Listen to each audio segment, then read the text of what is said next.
नमस्कार,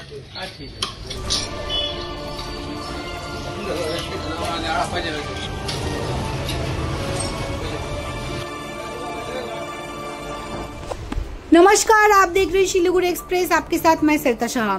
स्वतंत्रता दिवस से पहले खड़ीबाड़ी में एटीएम की लूट की साजिश। लोहे की रॉड से एटीएम तोड़कर पैसे लूटने का प्लान था। ये प्राइवेट एटीएम खड़ीबाड़ी के भालूकाड़ा एरिया में बिहार जाने वाले राष्ट्रीय राजमार्ग के किनारे है। खबर है कि रात लगभग 2 बजे के बाद कुछ लोग एटीएम में घुसकर लोहे की रॉड से तोड़फोड़ कर रहे थे, लेकिन पुलिस को सूचना मिलते ही वो वहां से भाग गए। पुलिस सूत्र के अनुसार इस घटना में 4 अपराधी शामिल थे। मौके पर सीआई नक्सलबाड़ी खड़ीबाड़ी थाना के ओसी और अन्य पुलिस अधिकारी पहुंचे।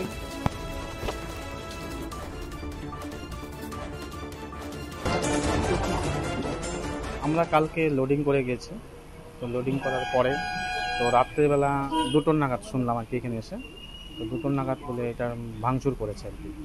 তো এটিএমে থেকে কিছু নিতে পারিনি, তো এমনি ভিতরে সব কিছু সিসিটিভি ফুটেজ যা যা আছে সব কিছু ভেঙে দিয়েছে।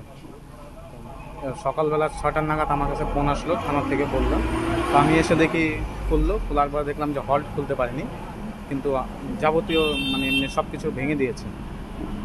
এই হলো ব্যাপার। এটা তো লোড করার প্ল্যান ছিল সম্পূর্ণ। কত টাকা রয়েছে?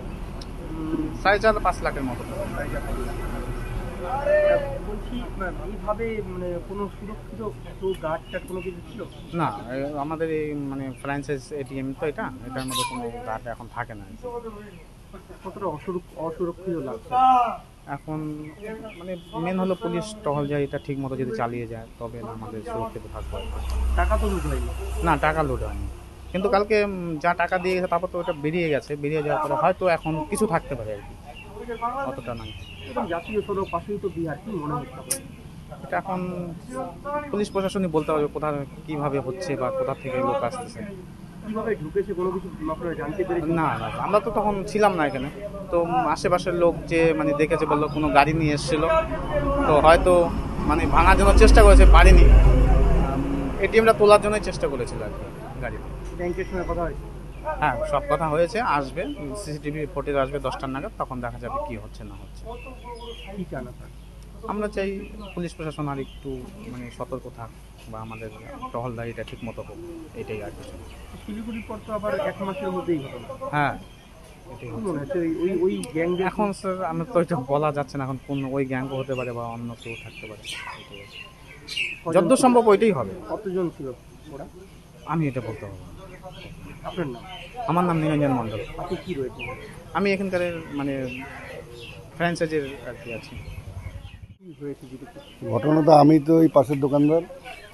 আমি কালকে 11টার সময় দোকান বন্ধ করে বাড়ি যাই। প্রতিদিন 11টার সময় যাই। কালকে 11টার সময় যাওয়ার সময় আমি একটু দাঁড়িয়ে দেখলাম, প্রতিদিন একটু লক্ষ্য করে যাওয়ার সময়। অন্যান্য দিন তো ঠিকই থাকে, কিন্তু আজ সকালে আমি ঘুমাচ্ছিলাম ভোরবেলা, তখন এই হাল্লা চিল্লা শুনতে পারলাম। এই সোয়া 2টা নাগাদেই এটা ভাঙচুর হয়। খড়িবাড়ি থানার প্রশাসন আসে, সব দেখাশোনা করে। আমারও সিসি ক্যামেরায় আমি ফুটেজ দেখলাম। তো যা বোঝা গেল যে বিহারের দিক থেকে আসাই কোনো গাড়ি এসে সাইডে লাগানোর পরে ভিতরে ঢুকে চেষ্টা করে ভাঙার জন্য এটিএমটা। যা কতদূর কী ক্ষতি হয়েছে সেটা আমরা বাইরে থেকে বুঝতে পারছি না। এখন প্রশাসনিক ব্যাপারে সেটা দেখবে। এটা খুব খারাপ, একটা ন্যাশনাল হাইওয়ে উপরে একটা এটিএমে এত সাহস যে এত গাড়ি চলা সত্ত্বেও তারা এভাবে এটিএম লুট করা। আমাদের সমাজের অবস্থা কী হবে ভবিষ্যতে বলা মুশকিল।